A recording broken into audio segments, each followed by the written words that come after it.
Hello friends, तो आज मैं आपको फिश फ्राई बनाने का सबसे आसान तरीका बताऊंगा। इस तरह से आप फिश फ्राई बनाएंगे, बाहर से एकदम क्रिस्पी रहेगी और अंदर से बहुत ही सॉफ्ट रहेगी खाने में। और इसके साथ में हम बनाएंगे इमली की चटपटी सी चटनी, जिसके साथ आप इसको सर्व कर सकते हैं। तो चलिए रेसिपी शुरू करते हैं। सबसे पहले यहाँ पे मैंने 1 किलो फिश ली है। मैं बोनलेस फिश का यूज़ कर रहा हूँ, आप भी बोन फिश यहाँ पे ले सकते हैं। तो फिश को मैंने अच्छी तरह से धो लिया है। धोने के बाद हम इसकी ना कटिंग करेंगे। तो कटिंग यहाँ पे मैं ना फिंगर शेप में कर रहा हूँ, आप अपने हिसाब से जैसी कटिंग करना चाहें कर सकते हैं इसकी। तो ये देखिए, इस तरह से पहले इसको 3 पीसेज में डिवाइड कर लेते हैं और इसके बाद इस तरह से थोड़े से मोटे मोटे पीसेज करने हैं, क्योंकि जब हम फिश को फ्राई करते हैं वो थोड़े से सिकुड़ जाते हैं। तो इस तरह से आप फिश की ना कटिंग कर लीजिए।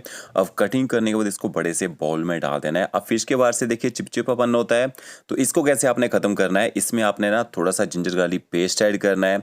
इसके साथ में नींबू का रस ऐड कीजिए। तो ये देखिए, लगभग 1 नींबू का रस आपने इसमें निचोड़ देना है और अदरक लहसुन पेस्ट और नींबू के साथ फिश को अच्छी तरह से मिक्स कर लीजिए। कम से कम 5 मिनट तक आपने फिश को ना इसी मैरिनेशन में छोड़ देना है। इससे क्या होगा कि तो फिश की स्मेल खत्म हो जाएगी और दूसरा फिश में जो चिपचिपापन होता है ना वो भी खत्म हो जाएगा। तब तक चटनी बना लेते हैं। 100 ग्राम मैंने इमली ली थी, जिसको मैंने गर्म पानी में भिगो के रखा था। उसका पल्प मैंने निकाल लिया है। इसको आपने एक मिक्सी ग्राइंडर जार में डाल देना है। गर्म पानी में इमली को भिगो के रखेंगे, उसका पल्प जो अच्छी तरह से निकल जाता है और सीड अलग हो जाते हैं। साथ में आपने इसमें ना थोड़ा सा हरा धनिया ऐड करना है। अच्छे फ्लेवर के लिए थोड़ा सा आप इसमें मिंट ऐड कीजिए। साथ में आपने इसमें ना 4 से 5 हरी मिर्च ऐड करनी है। थोड़ी सी स्पाइसी चटनी बना के तैयार करनी है। 10 से 15 आपने लहसुन की कलियां ऐड करनी है। थोड़ा सा अदरक ऐड कीजिए और 2 मैंने इसमें सूखी कश्मीरी लाल मिर्च ऐड की है। इसके जो बीज हैं उनको मैंने निकाल दिया था, इससे अच्छा कलर आएगा। आधे से थोड़ा सा कम चम्मच आपने इसमें नमक ऐड करना है। आधा चम्मच आपने इसमें भुना हुआ जीरा पाउडर ऐड करना है। थोड़ी सी शुगर ऐड करनी है, बिल्कुल थोड़ी सी। जैसे हम मिंट सॉस बनाते हैं सेम प्रोसेस वही होता है, बट इसमें ना दही का यूज़ नहीं किया जाता है, दही की जगह इमली का यूज़ किया जाता है। और ये देखिए, दरदरा सा इसका पेस्ट बना लीजिए। तो फिश के साथ आप इस चटनी को सर्व करके देखिएगा, बहुत ही ज़बरदस्त टेस्ट आता है। अब दूसरी साइड हमने जो फिश रखी थी, 5 मिनट हो चुके हैं, देखिए उसको मैरिनेशन में छोड़े हुए। अब इसके बाद आपने ना इस तरह से पीसेस को दबाना है। इसके अंदर जो एक्स्ट्रा आपको पानी लग रहा है ना उसको निचोड़ लीजिएगा। और फिश के बाहर से जो चिपचिपापन दिख रहा था वो भी नींबू के रस से पूरी तरह से खत्म हो चुका है। ये जो पानी है इसको आपने हटा देना है। तो ये कुछ एक टिप्स होते हैं फिश की स्मेल खत्म करने के, फिश का चिपचिपापन खत्म करने के, जो आपको कोई नहीं बताने वाला है यहाँ पे। तो इस तरह से आप बना के देखिएगा। इसके बाद आपने एक बाउल लेना है, उसमें ना आपने कोटिंग बनानी है।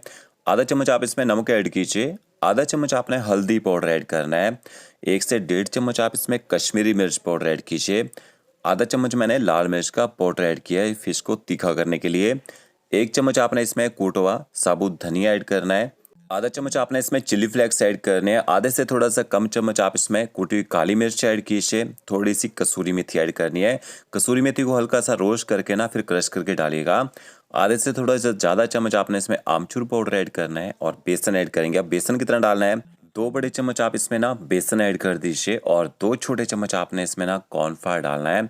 अब कॉर्नफ्लावर की जगह यहाँ पे मैदे का यूज़ कर सकते हैं या फिर राइस फ्लावर का यूज़ भी कर सकते हैं। इससे फिश में एक अच्छा क्रंच आ जाता है। और थोड़ा सा मैंने इसमें बारीक कटा हुआ हरा धनिया भी ऐड कर दिया है।